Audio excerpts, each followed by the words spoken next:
So we'll continue with the same chapter जो हमने कल start किया था, that is depreciation.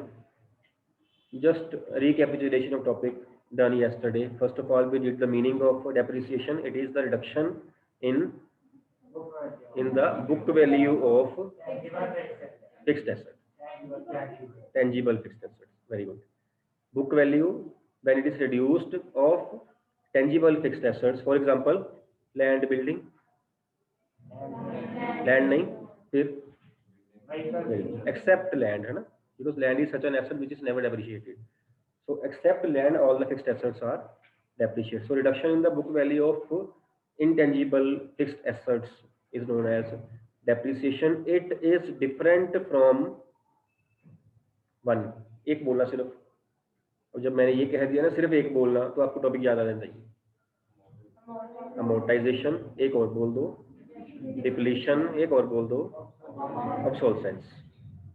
It is different from obsolescence, depletion and amortization, because amortization we say we are writing off intangible assets, but depreciation tangible assets are written off. Obsolete, obsolescence word जो है that is different from depreciation, because outdated technology के साथ हम deal करते हैं यहाँ पे, उसको बोलते हैं obsolete हो गया. और एक था डिप्लीशन, डिप्लीशन वर्ड हम यूज करते हैं इसके लिए नेचुरल रिसोर्सेज जो हमारे कम हो रहे हैं, डिप्लीट हो रहे हैं. It is different from that, otherwise value ही कम हो रही है, बात तो वही है. ठीक है, तो यहाँ पे जब हम पढ़ते हैं वो सिर्फ हम टेंजिबल फिक्स्ड एसेट्स का पढ़ते हैं, जैसे बिल्डिंग का पढ़ लिया है, मोटर व्हीकल का पढ़ेंगे. मोस्ट कॉमनली क्वेश्चन मशीनरी के आएंगे, फर्नीचर का आ सकता है, कंप्यूटर्स का, मोटर व्हीकल एक आध आ जाएगा, ज्यादा मशीनरी क्वेश्चन होंगे. ठीक है, ये डेप्रिसिएशन थी, इसका मीनिंग था. और हमने क्या किया था, इसका कुछ किया था. और चलो इसकी एक मैं फीचर बता रहा हूँ आपको. It is a non cash expense. वैसे ही बता रहा हूँ, हमने किया हुआ वैसे ही पहले. It is a non cash expense. Expense तो ये है, लॉस तो है, but it does not result in the outflow of cash. Asset को यूज करने से जो एसेट की डेप्रिसिएशन हो रही है उससे कैश थोड़ी आउटफ्लो हो रहा है. कैश तो पहले आउटफ्लो हो चुका है जब हमने परचेज की थी एसेट, वो हो चुका है. अब तो एसेट यूज कर रहे हैं, उसकी सिर्फ वैल्यू, बुक वैल्यू कम हो रही है. अगर मैं ये डाइस पड़ी हुई है पार्ट ऑफ फर्नीचर, जब ये लिया था सपोज ये 2-3 हज़ार रुपए का था, मैं अब यूज कर रहा हूँ, मेरा कैश थोड़ी कम हो रहा होगा. कैश पड़ा पड़ा वहां से गायब हो जा रहा है, ये तो नहीं हो रहा. कैश तो पहले कम हो गया था, इसकी वैल्यू कम हो रही है. जो 3,000 रुपए का था, ये 2 साल के बाद 2,000 रुपए का रह गया, 1,500 का रह गया, 1,000 का रह गया, वो कम हो जा रही है. कैश नहीं आउटफ्लो हो रही. It is non cash expense which results in the, which does not result in the outflow of cash or flow of cash. Am I clear? ठीक है, कोई पॉइंट ये बाद में आने हैं, प्लस 2 में भी आने हैं ये पॉइंट. और कॉमनली आप मिस्टेक कर देते हो, charge depreciation machinery, depreciation debit to cash account, अब ये एंट्री पास कर देते हो. The entry should be depreciation account debit to machinery account, because asset की वैल्यू कम हो रही है, कैश नहीं कम हो रहा. जब हम परचेज करते हैं एसेट, हम तब कर देते हैं machinery account debit to cash, तब तो हो चुका है कैश का, अब दोबारा नहीं होगा, है ना. ठीक है, तो ये इसकी फीचर है. बाकी और पॉइंट्स भी हैं थ्योरी के, ये जो टॉपिक्स एक तो हैं अभी करवाने को हो जाएंगे, लेकिन अब जब थोड़े से न्यूमेरिकल्स कर लेंगे ना, उसके बाद जब हम थ्योरी पार्ट करेंगे, आपको समझाना मेरे लिए और आपके लिए समझना वो इजी रहेगा कि हाँ हमने ये अकाउंट में ये किया था, है ना. वो हम बाद में पढ़ेंगे, इसकी नीड क्यों है, कॉजेज क्या है इसके. वैसे हमने कॉजेज कल कर लिए थे, wear and tear, repair, lapse of time, है ना. ये सारे पॉइंट्स हम कर चुके हैं. हम नीड क्यों है, हमें इंपॉर्टेंस क्या है डेप्रिसिएशन चार्ज करने की, ये सारे पॉइंट्स हम बाद में करेंगे. बिकॉज कुछ पॉइंट्स करने अभी इजी हैं, कुछ पॉइंट्स बाद में करने ज़्यादा इजी हैं. सारे इजी, डिफिकल्ट नहीं है, लेकिन समझना समझाना एग्जांपल लेके बड़ा इजी हो जाएगा. इस टॉपिक को हम बाद में करेंगे. आज हम आगे करेंगे टॉपिक डेप्रिसिएशन के मेथड्स कौन से हैं, मेथड्स ऑफ चार्जिंग डेप्रिसिएशन हम ये करेंगे. Otherwise various methods are there, practically various methods are there, लेकिन आपके सिलेबस में जो मेथड्स हैं वो सिर्फ 2 मेथड्स हैं. फाइन,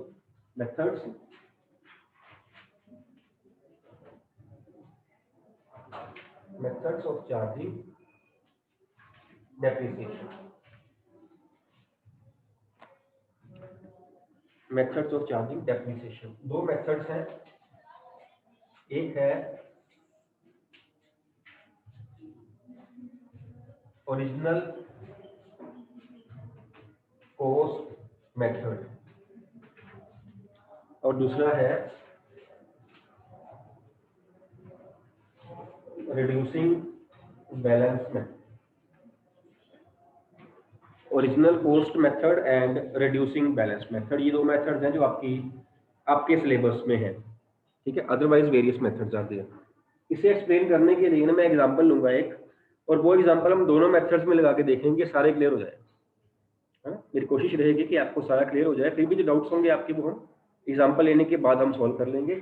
जो मेनली जो डेप्रिसिएशन आपको सम्स में दी होगी वो परसेंटेज में दी होगी। अभी आपने एंट्रीज भी करी, वहां भी परसेंटेज ही थी, है ना।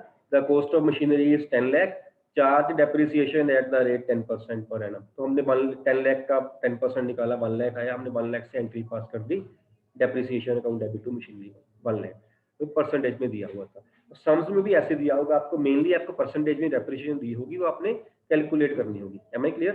तो यहाँ भी परसेंटेज में ही ले रहा हूँ मैं। एग्जांपल क्या ले रहा हूँ मैं, कॉमन एग्जांपल है। जो कॉस्ट प्राइस है of asset is equal to suppose ₹10 lakh and depreciation rate is 10% per annum. Example is clear, very simple example. Machine purchase करी 10 लाख की, 10% के हिसाब से उसको हम डेप्रिशिएट कर रहे हैं। This is original cost method. Fine, इसमें क्या करेंगे, हम एक टेबल बनाएंगे। This is year, this is book value of asset, this is depreciation, this is again book value of asset. अब दोनों कॉलम में डिफरेंस क्या है? दिस बुक वैल्यू जो है this is in the beginning of the year, this book value is eight the end of the year, means eight the end of the year means on 31st March every year, suppose हम कह सकते हैं ना। ठीक, वो जो है value that is in the beginning of the year, so 1 April of that year. अगर मेरी 10 लाख की एसेट है तो फर्स्ट ईयर में एसेट कितने की? 10 लाख की। डेप्रिसिएशन एट द रेट 10% कितना हुआ? 1 लाख। एसेट की book value at the and क्या रह गई? 9 लाख। इस बुक वैल्यू को ना, जो हम book value at the and कहते हैं, इसको हम रिटर्न डाउन वैल्यू भी कह सकते हैं। Return down value means the value after charging depreciation, return down value ये भी कह देते हैं, ठीक है। डन। सेकेंड ईयर की बिगिनिंग में book value in the beginning कितनी होगी? 9 lakh, because any value in the books of accounts at the end of previous year is same in the beginning of next year, 9 lakh. दूसरे साल की depreciation, अब इस method में क्या है? ओरिजिनल कॉस्ट मेथड नहीं, original cost 10 lakh. Original cost method मतलब क्या है? ओरिजिनली वो कितनी कॉस्ट थी उसकी एसेट की? 10 lakh. 10% depreciation will be charged every year on 10 lakh, means the rate of depreciation will be charged on original cost, चाहे वो फर्स्ट ईयर हो चाहे वो 10th ईयर ना हो, हम 10% जो चार्ज करेंगे, जो कैलकुलेट करेंगे, means will calculate of 10 lakh only. Method ये कह रहा है ओरिजिनल कॉस्ट मेथड, जितने की मैंने परचेज की थी आप 10% उस पर लगा दीजिए इररिस्पेक्टिव ऑफ द ईयर जिसके लिए हम डेप्रिशिएट कर रहे हैं एसेट को। Again the depreciation will be 1 lakh, because 10% 10 lakh का करेंगे। Value book value at the and will be 8 lakh. Third year 8 lakh, 1 lakh, 7 lakh, ठीक है। ये फोर्थ ईयर 7 लाख, 1 लाख, 6 लाख, ऐसे करते करते 10th ईयर सारे कॉलम बोलो। 10th year 1 lakh, 1 lakh, 0 nail. Means in this method the asset at the end of a period, इसकी वैल्यू जो है वो 0 हो जाएगी, है ना। 10% से चार्ज कर रहे हैं, 10 साल में एसेट पूरी हो जानी है। Eight the end of 10th year the value will be 0, original cost method. समझ आ गई बात मेरी? ठीक है। अब देखो हर एक चीज के ना मेथड में, हर एक चीज नाम में उसकी एक्सप्लेनेशन होती है। इसमें भी थी ना, तभी तो चलेगा ना पता कहाँ लगानी है डेप्थ। आपके भी नाम में ऐसे ही है, आप अपने अपने नाम देख लीजिए, सबके नाम में ऐसा कोई ना कुछ का मतलब होगा, क्योंकि आपके पेरेंट्स चाहते होंगे हाँ मेरा बच्चा ऐसा बने। ऐसा ही है ना, सुरिंदर मान लेते हैं, पता नहीं कोई है कोई नहीं है, जैसे हमने हमारी क्लास में सुरिंदर कोई नहीं, सुनो का इंदर, है ना, ऐसे ही है, ऐसे ही है ना, महेंद्र। बस इंद्र भगवान का नाम आ रहा है, फिर पेरेंट्स कहते हैं कि मेरा बच्चा धार्मिक मतलब ख्यालों वाला हुआ है। कोई और नाम ले लीजिए आप, सबके नेम में कोई ना कोई ऐसे रहा होगा, कोई ना कोई मीनिंग रहा होगा, तब ही रहा होगा, है ना। किसी का भी, चाहे मेरे ले लीजिए, चाहे बाद में वो पर्पस सोल्व हो चाहे ना हो, वो बात अलग है, लेकिन रखा तो ऐसे किया था ना। मतलब तो यही था ना रखने का, है ना। तो बाद में किसी जीवन की ज्योति हुई कि नहीं हुई पता नहीं, हुई कि कहाँ हुई होगी बेचारी जीवन की ज्योति, नहीं हुई, है ना। लेकिन जब जब वो बच्चा पैदा होगा तो नाम इसलिए रखा होगा यार ऐसा बनेगा ये वाला बच्चा, नहीं, या कोई आइडियल होगा उसको देख के रखा होगा, नाम में होता ही है ना। ऐसे ही इनके नाम में भी है original cost method, because the rate of depreciation is being charged on the original cost. इसको एक और बोल देते हैं कि मेथड को fixed installment method, fixed installment method. अब इसके नेम में ऐसा क्यों नाम रखा गया, कोई तो मतलब तो होगा ना, ठीक है। आप देखिए इंस्टॉलमेंट, इसकी installment here means amount of depreciation, fixed है 1 लाख 1 लाख 1 लाख एवरी ईयर। समझ आ रही है क्यों नाम मैं इसलिए बता रहा हूं कि आपको सम में कभी वहां लिखा होगा ओरिजिनल कॉस्ट मेथड, कभी वहां लिखा होगा फिक्स्ड इंस्टॉलमेंट मेथड, कभी वहां लिखा होगा straight line method, straight line method, ये भी इसी का ही नाम है। अब ये नाम क्यों पड़ा इसका, ये नाम क्यों पड़ा है, अगर हम इसको डायग्रामेटिकली इसको ग्राफ पे शो करें, इधर हम ले रहे हैं ईयर्स 1 2 3 4 5, इधर हम ले लें अमाउंट ऑफ डेप्रिसिएशन, सपोज ये है आपका 1 लाख की अमाउंट, या ये वाली लगा लीजिए आप। फर्स्ट ईयर में डेप्रिसिएशन 1 लाख, सेकंड ईयर में 1 लाख, थर्ड ईयर में 1 lakh 1 lakh 1 lakh, line will be straight, that is why it is known as straight line method, है ना। ठीक है, हमारे नाम का चाहे वो बाद में पर्पस सोल्व हुआ हो कि ना हो, इनका जरूर हो रहा होगा original cost method, fixed installment method और straight line method, because book में सारे मेथड जो हैं वो दिए होंगे ना, वहां पे किसी मेथड से लिख दिया होगा, वो आपको याद करना पड़ेगा इसका नाम, ये नाम क्यों पड़ा है। मैं इसको ऐसे ही बता सकता था कि बेटा ये ओरिजिनल कॉस्ट मेथड को ना फिक्स्ड इंस्टॉल मेथड भी कह देते हैं और इसको ये भी कह देते हैं, क्यों कहते हैं ये बताना चाहिए, कहीं वहां कंफ्यूजन हो गई एग्जाम में, या ये मेथड कौन सा था आपको याद आना चाहिए। स्ट्रेट लाइन मेथड है, स्ट्रेट लाइन बनती है और ये यहीं पे ही बनेगी। क्लियर हो रहा है पॉइंट। सेकंड मेथड है आपका रिड्यूसिंग बैलेंस मेथड, मैं सेम एग्जांपल ले रहा हूं, सेम मैं कॉलम रख रहा हूं, वही columns, year, book value in the beginning, book value at the end, depreciation and last में book value at the end. First year में 10 लाख की एसेट, 1 लाख की डेप्रिसिएशन, 9 लाख की, सही है, ठीक है। सेकंड ईयर में फर्स्ट कॉलम में, सेकंड में क्या लिखोगे यहाँ पे 9 lakh. Now the depreciation will be charged on 9 lakh on the reducing balance, reducing balance, जितना बैलेंस रिड्यूस होके आ गया, मीन जिस साल हम डेप्रिशिएट कर रहे हैं एसेट को, उस साल की बिगिनिंग में कितने की वैल्यू थी एसेट की, 9 लाख की, जो रिड्यूस होके आई, इस पे चार्ज करेंगे 90,000, 8,10,000, ठीक है। ये थर्ड ईयर में 8,10,000, 81,000, 7,29,000, ठीक है। ये भी फोर्थ ईयर में 7,29,000, 72,000, 900, 6,31,100, ऐसे कुछ है, इतना ही बनेगा। 636,100 चेक करना, इतने बन रहे 636,100 बन रहा है क्या,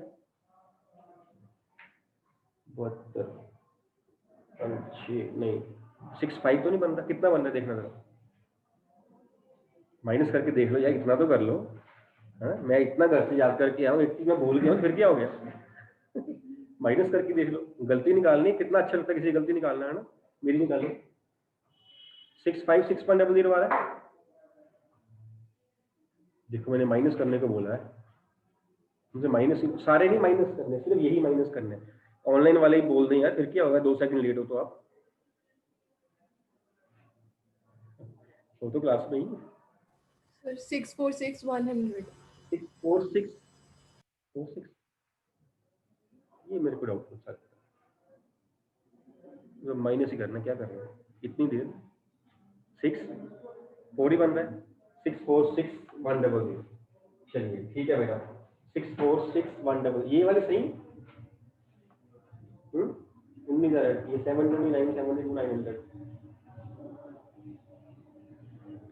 64610, 646,100, रिड्यूसिंग बैलेंस मेथड। क्यों इसका नाम रखा गया, because depreciation is being charged on the reduced value, इसको हम डिमिनिशिंग बैलेंस मेथड भी बोल देते हैं, बिकॉज डिमिनिशिंग का मतलब भी रिड्यूसिंग ही होता है, डिमिनिशिंग का मतलब भी रिड्यूसिंग ही होता है, तो इसको हम डिमिनिशिंग बैलेंस मेथड भी कह देते हैं,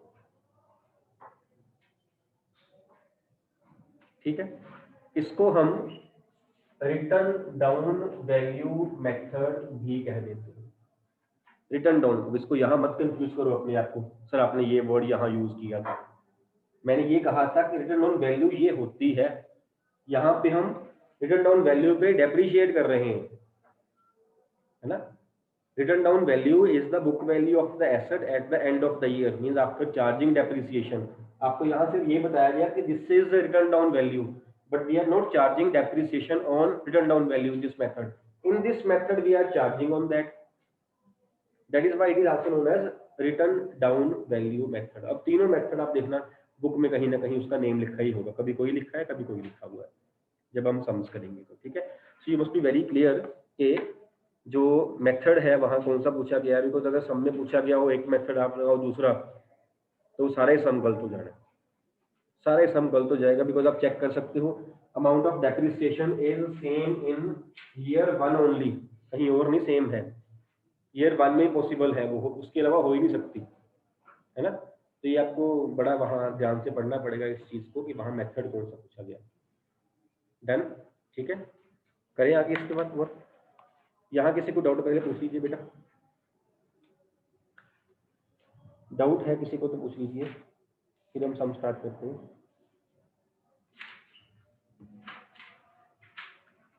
एक आपने दोनों मेथड्स हमने डिस्कस कर लिए। आपने पेज नंबर 14.9 पे 14.9 पे मेथड्स ऑफ डेप्रिसिएशन आपको दिए हुए हैं। स्ट्रेट लाइन मेथड लिखा हुआ है कहीं, यहाँ इसका मीनिंग दिया है। नेक्स्ट वाले पेज पे इसकी मेरिट्स और डिमेरिट्स दी हुई है, आप लोगों ने ये पढ़ना है, ठीक है। एक आपका दूसरे मेथड का दिया हुआ है आपके पेज नंबर इज 14.23, इस पे इसका मीनिंग दिया हुआ है, और 14.24 पे इसकी मेरिट्स और डिमेरिट्स दी हुई, ये आपने पढ़नी है। जो हमने डिस्कस किया है ना तकरीबन सारा ही कवर कर लेगा ये, ठीक है। तो उसका बेस वही रहेगा जनरली किस पे चार्ज की जाती है डेप्रिसिएशन, ठीक है। ये आपने घर से पढ़ के आना है, ये हम कल डिस्कस करेंगे इसको, ये आपकी प्रॉब्लम जो है वो पूछेंगे। अब नेक्स्ट हमारा टॉपिक है इसी में ही, जर्नल एंट्रीज ऑफ डेप्रिसिएशन। इसमें फर्स्ट एंट्री है आपकी फॉर एसेट परचेज। क्या एंट्री होगी इसकी फॉर एसेट परचेज की?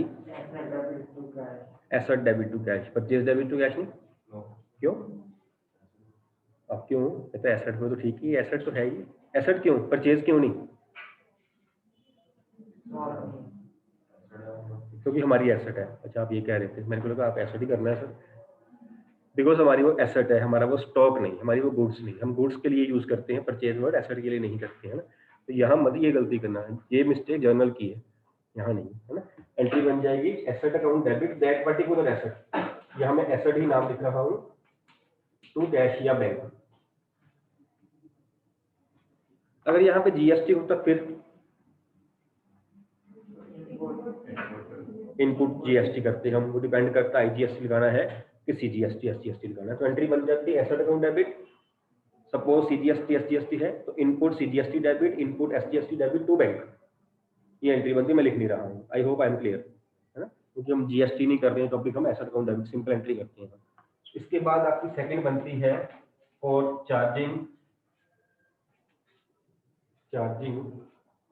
डेप्रिसिएशन। इसकी एंट्री क्या रहेगी फॉर चार्जिंग डेप्रिसिएशन की?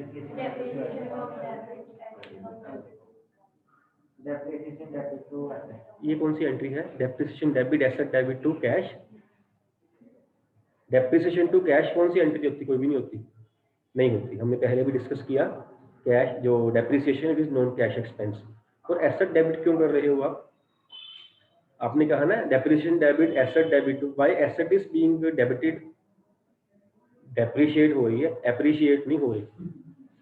हाँ एप्रिशिएट हो सकती है एसेट, एसेट को एप्रिशिएट भी करेंगे हम, 12th में करेंगे। एसेट्स आर एप्रिशिएटेड आल्सो, बढ़ती भी है एसेट्स की वैल्यू, वो हम करेंगे। तो उस केस में तो एसेट को हम डेबिट कर सकते हैं, लेकिन उस केस में हम डेप्रिसिएशन वर्ड नहीं यूज कर सकते। आप साइमल्टेनियस दोनों वर्ड्स यूज कर रहे हो, दोनों पे डेबिट भी कर रहे हो, प्रैक्टिकली पॉसिबल नहीं है। सेकेंडली कैश तो यहाँ पे आना ही नहीं है, बिकॉज एसेट यूज करने से एसेट की वैल्यू कम होती है, कैश आउटफ्लो नहीं होता। Depreciation is non cash expense, यही डिस्कस किया था। क्या एंट्री बनेगी डेप्रिसिएशन की? Depreciation debit to asset account.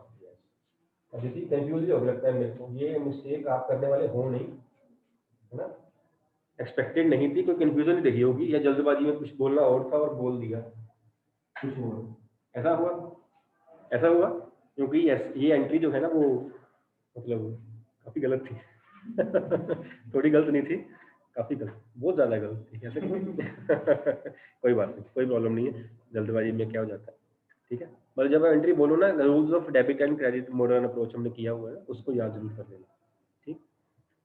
कोई बात नहीं देती, और हमें ना बेचारे माइंड नहीं करनी कुछ। Depreciation account debit to asset account, and third is for closing depreciation account. Close करना मतलब उसको उसको खत्म कर देना। अब हमने, अदिति आप इसका आंसर दोगे, हमने डेप्रिसिएशन अकाउंट को क्लोज करना है, उसको हमने पहले क्या किया था? अब जब क्लोज करेंगे तो क्या करेंगे? क्रेडिट कर देंगे। जब किसी चीज को क्लोज करना हो ना, actually all the expenses and incomes at the end of the year are closed, close or transferred भी कह देते हैं हम इसको। तो जो हमने डेबिट किया उसे क्रेडिट कर देते हैं, जो क्रेडिट किया उसे डेबिट कर देते हैं। डेबिट हमने क्या किया होगा? एक्सपेंस किया होगा, उसे क्रेडिट कर देंगे। क्रेडिट क्या किया होगा? पहले हमने इनकम की होगी, rent received, cash debit to rent, discount interest received, cash to interest, credit किया होगा, उसे हम डेबिट कर देते होते हैं। तो यहाँ हमें याद क्या रखना है, हमने जब डेप्रिसिएशन को क्लोज करना है या इसको ट्रांसफर करना ही बोल देते हैं, हमने क्रेडिट कर देना, मीन्स टू डेप्रिसिएशन। अब डेबिट क्या करना है? डेबिट हमने करना है एक अकाउंट जो हमने भी किया नहीं हुआ है, चैप्टर जो अगला हम करेंगे वहां पे आएगा, फाइनेंशियल स्टेटमेंट चैप्टर में अकाउंट होता है प्रॉफिट और loss account, P/L account, profit और लॉस, ये डेबिट कर देना। Profit loss account is debited in case of expenses. ये एक्सपेंस था ना, एक्सपेंस को हम राइट ऑफ कर रहे हैं ना, खत्म कर रहे हैं ना उसको, इसलिए डेबिट होंगे। लॉसेस में भी ऐसे, इनकम्स में ये क्रेडिट, ठीक है।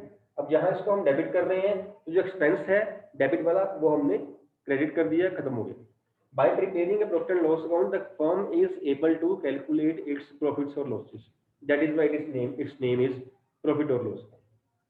सारे एक्सपेंसेस, सारी incomes at the end of year यहाँ हम डाल देते हैं, ये हम डिटेल में पढ़ेंगे बाद में चैप्टर में। एंट्री यहाँ क्या रहेगी? Because we are closing depreciation account and we have debited earlier, we will credit this, entry will be profit loss account debit to depreciation account. इसके बाद एसेट को हम 2 4 5 साल यूज किया मान लेते हैं, उसके बाद क्या करेंगे? एसेट को पड़ी रहेगी या बेच बूच देंगे? नहीं, ले लेंगे और बेच देंगे, है ना। तो यहाँ हम फॉर सेल ऑफ एसेट की एंट्री भी करेंगे, entry number 4 for sale of asset. इसकी एंट्री क्या बनेगी? इसका रिवर्स, बिल्कुल ठीक है, कैश या bank debit to asset account, bank debit to asset account. Clear है ये बात? Bank debit to asset account, but this entry will be passed if the asset is sold at no profit no loss. जितने की asset थी उतने में ही cell कर दी मान लेते हैं, ये एंट्री तब पास की जाएगी। बट जरूरी नहीं इतने की एसेट उतने में ही सेल कर दें, एसेट की सेल पे प्रॉफिट भी हो सकता है, लॉस भी हो सकता है, हो ही सकता है। 100 की एसेट को मैंने 100 में सेल किया, I say it is sold at no profit no loss, और we generally say it is sold at par, at par parallel से बना है, एट पार, ना प्रॉफिट हुआ ना लॉस हुआ। बट प्रैक्टिकली एसेट को जब हम सेल करते हैं, लॉस में आल्सो बी देयर, प्रॉफिट में आल्सो बी देयर। 100 रुपए की एसेट को मैंने 90 में किया, है ना, तो मेरे को लॉस हुआ कि प्रॉफिट हुआ? लॉस हम क्या करते हैं, डेबिट या क्रेडिट? डेबिट, डेबिट करते हैं ना। तो फिर उस केस में क्या एंट्री बनेगी? एसेट कितने की थी? 100 की। अगर मैंने 100 में सेल की होती है, पार किया होता, मैंने यहाँ 100 कर दिया होता, ऐसे ही है, क्योंकि मेरे पास 100 की एसेट गई, डिक्रीज हो गई, 100 रुपया मेरे पास पैसा आ गया, बात खत्म हो गई। अगर मैंने सपोज इसको 90 में सेल किया हो, अब मेरा डेबिट क्रेडिट नहीं मैच करना, क्योंकि 100 रुपए की चीज गई है मेरी और 90 रुपीज जो है वो मेरे पास आ रहे हैं, और डेबिट क्रेडिट जो है वो मैच करना चाहिए, ऐसे ही है। तो यहाँ पे मैं देख सकता हूँ कि मैं लॉस में हूँ, और लॉस जो होता है वो हमेशा डेबिट होता है। तो मैं यहाँ लिख दूंगा loss on sale debit 10 rupees. This is asset sold at loss. समझ आ रही है बात? ठीक है, डेबिट करेंगे लॉस। अगर 100 रुपए की एसेट में 110 पे सेल कर दूं फिर प्रॉफिट हो जाएगा। तब क्या होगा, यहाँ पे 110 आ जाएगा, यहाँ पे तो 100 ही आएगा, यहाँ पे 100 ही आना है। तो अब क्रेडिट साइड छोटी आ रही है, प्रॉफिट हो रहा है, तो मैं कर दूंगा to profit on sale 10 rupees. Means loss on sale और प्रॉफिट ऑन सेल से either of these two will appear. या तो प्रॉफिट ऑन सेल होगा या लॉस ऑन, दोनों ना हो ये हो सकता है, नो प्रॉफिट नो लॉस हो सकता है, बट प्रॉफिट एंड लॉस दोनों ही हो जाए ये नहीं हो सकता। Either of these two will appear, either profit will be there on the sale of asset और लॉस। तो ये कंबाइंड कितनी एंट्रीज बन रही हैं, कितनी? थ्री बन रही। एक बन रही एट पार, एक बन रही है एट लॉस, और एक बन रही है एट प्रॉफिट। एट पार की एंट्री क्या बन रही है, sold at par bank debit to asset. Loss की एंट्री क्या बन रही है, bank debit loss on sale debit to asset. और प्रॉफिट की एंट्री क्या बन रही है, bank debit to asset to profit on sale. ठीक है, प्रॉफिट होगा तो क्रेडिट कर देना प्रॉफिट ऑन सेल, लॉस होगा डेबिट कर देना लॉस ऑन सेल, नहीं कुछ होगा तो ना कुछ करना, बैंक डेबिट एसेट रह जाएगी। आपने बस कंपेयर करना है एसेट जो है वो कितने वाली थी। इसमें एक बात और, अब इसमें एक बात और है, ये जो हमने 100 रुपये लिखा है ना, ये वाला, ये विदाउट है, ये विद डेप्रिशिएशन में डेप्रिशिएटेड वैल्यू है, ये कॉस्ट प्राइस नहीं। जब हम प्रॉफिट और लॉस निकालेंगे ना, हम उसे कॉस्ट प्राइस से नहीं कंपेयर करेंगे, हम उसको बुक वैल्यू से कंपेयर करेंगे, बुक वैल्यू से कंपेयर करेंगे। सपोज मैंने 100 रुपए की एसेट ली, rate of depreciation was 10% suppose, तो एक साल की कितनी बनती है डेप्रिसिएशन, 10 रुपीज। मैंने एसेट को 4 साल यूज किया, 10 10 10 10 करके एसेट की वैल्यू कितनी रह गई मेरी बुक वैल्यू, या इसको जो हम बोलते हैं रिटर्न डाउन वैल्यू, कितनी रह गई 60।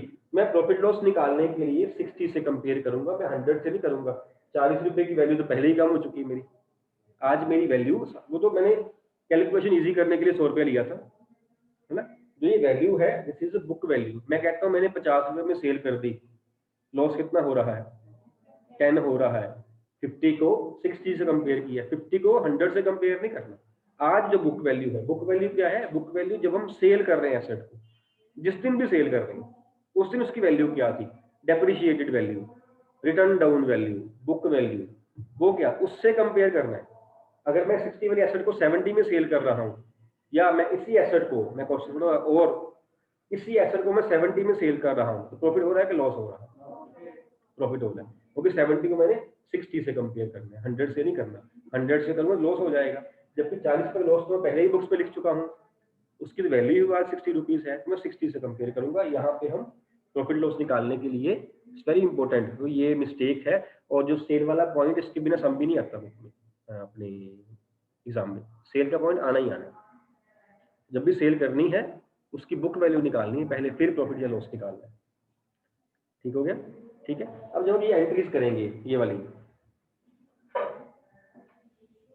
ये एंट्रीज कब कब हो रही है। सपोज मैंने एक एसेट जो थी वो यूज परचेज करी पहले साल, उस एसेट को मैंने 4 साल यूज किया, मैंने 5वें साल जो है वो एसेट को बेच दिया, तो ये एंट्री एक बारी होगी जब एसेट परचेज की जाएगी, सिर्फ तब होगी। ठीक है, उसके बाद एसेट को मैंने कितने साल यूज किया, 4 साल, ये एंट्रीज 4 बारी होंगी, each year and eight the and. At the end here means at the end of the year. Each year at the end of the year. At the end of year means when the books of accounts are closed, generally 31st March every year. ठीक है, हर साल होगी, जितने साल मेरे पास वो asset है, every year eight the and the asset will be depreciate. मैंने कही ना एग्जांपल 100 -10 मैंने 4 बारी -10 क्यों किया, क्योंकि मेरी एसेट को मैंने 4 साल यूज किया। जब 4 साल यूज किया तो 4 बार डेप्रिशिएट की गई, हर साल 10 10 10 10 में माइनस किए, हर साल एंट्री होगी और हर साल एट द एंड होगी जब बुक्स ऑफ अकाउंट्स क्लोज करेंगे। ठीक है, और ये एंट्री जो है ये भी एक बार होगी, ये एंट्री भी एक बार होगी। आई होप कि मेरी बात आपको समझ आ रही है। एसेट परचेज करी, एसेट हमारे पास, जब भी बुक्स ऑफ अकाउंट क्लोज होंगी ये एंट्री पास, साथ में ये एंट्री पास, फिर ये एंट्री पास, फिर ये एंट्री पास, हर साल करी जानी है। 6 साल के बाद को बेच दिया, 6 बार ये एंट्रीज की जाएंगी हर साल एट द एंड, 6वें साल के बाद में जाके ये वाली एंट्री पास की जाएगी। जब तक हमारे पास एसेट है एसेट विल बी डेप्रिशिएटेड, जब नहीं है सेल कर दी जाएगी। समझ आ रही है बात? मैं वही एग्जांपल लूंगा अगर कि मैंने एक एसेट परचेज की, मैंने 4 साल उसको यूज किया, फिर मैंने सेल कर दी, एसेट्स अब एंट्रीज कैसे कैसे होंगी। ठीक, सपोज मैं ये पोर्शन रख कर दूं और ये मैं बता दूं आपको कि ये नरेशन है, ये नरेशंस है, ठीक है ना। For asset purchase means being asset purchase, for लगा के काट के बीइंग लगा दो, चाहे ना भी लगाओ एसेट परचेज चलेगा। For depreciation charge, for depreciation account close, for asset sold, ये नरेशंस हैं जो आपके वहां काम आनी है, बिकॉज बिना नरेशन के आपके मार्क्स कटते हैं, इस बार भी कटे हैं, इस बार भी कटे हैं, ठीक है, फॉर्मेट के मार्क्स भी कटे, हर चीज के वो मार्क्स जो आपको बताए गए थे आपने फॉलो नहीं किया, उसके मार्क्स कटे हैं आपके, ठीक है। अब मैंने 1 साल एसेट को यूज किया, सपोज मैंने 1 अप्रैल 2016 को एसेट को यूज किया, सॉरी परचेज किया, सपोज एसेट थी 1 लाख और मैंने एसेट को सेल कर दिया सपोज 31 मार्च 16 है ना, 17 18 19 को सेल कर दिया मैंने, सपोज मैंने 50,000 पे। अगर हम एंट्रीज करें, अब एंट्रीज क्या होंगी, परचेज की एंट्री एक बारी, सेल की एंट्री एक बारी, इसके बीच में जितने साल आ रहे हैं हर साल डेप्रिसिएशन, उसकी वैल्यू कम करनी है अपनी बुक्स में। पहले मैं 2016 को मैं परचेज की एंट्री करूंगा 1 लाख के साथ, ये हो गई। इसके बाद बुक्स ऑफ अकाउंट्स कब क्लोज हो रही हैं, 1 अप्रैल 16 के बाद बुक्स ऑफ अकाउंट्स कब क्लोज हो रही हैं, 31 मार्च 17, 16 नहीं, 16 का 31 मार्च निकल चुका है, 1 अप्रैल आ गई 17, ठीक है। 31 मार्च 17 को मैं डेप्रिसिएशन की 2 एंट्रीज करूंगा, दोनों डेप्रिशिएट करने की भी और क्लोज करने की, दोनों एंट्रीज होनी है वाली। कितनी वैल्यू से करूंगा, अगर ये 10% हो, सपोज रेट इज 10% डेप्रिसिएशन, मैं कितने के साथ ये एंट्रीज करूंगा, 10,000 के साथ 1 लाख की एसेट थी, 10%, 2 एंट्रीज मैंने 10,000 की कर दी। इसके बाद अभी मैंने सेल तो नहीं करी, सेल 31 मार्च 19 को है, अगले साल 31 मार्च 18 को फिर मैं 2 एंट्रीज करूंगा ये वाली सेम, 31 मार्च 19 को फिर मैं 2 एंट्रीज करूंगा सेम, जो स्टिल मेरे पास एसेट है अभी। 31 मार्च 19 को मैंने सेल करी, इसी डेट को फिर मैं सेल कर दूंगा। कोई मेरे को बताएगा कि एसेट को मैं सेल प्रॉफिट पे कर रहा हूँ कि लॉस पे कर रहा हूँ और कितने से। हैंड रेज करने हैं ऑनलाइन वालों, आप बताना बेटा, हैंड रेज करना, आंसर नहीं बोलना है कि मैं इस एसेट को प्रॉफिट पे सेल कर रहा हूं या लॉस पे कर रहा हूं और कितने प्रॉफिट या लॉस पे कर रहा हूं।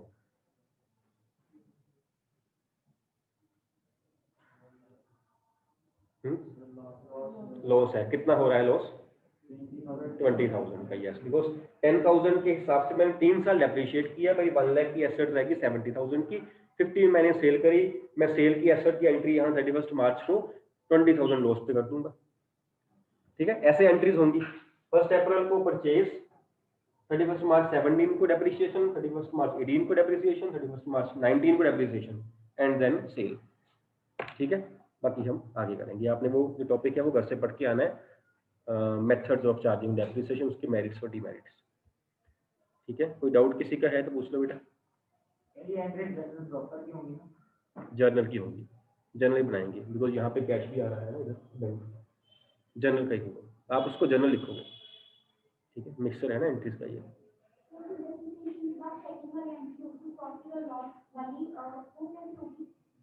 इसको देख के इसकी अमाउंट देख के profit loss debit to depreciate जो यहाँ पे डाली यहाँ पे डाल देना, सेम डेट को सेम अमाउंट के साथ, ठीक है।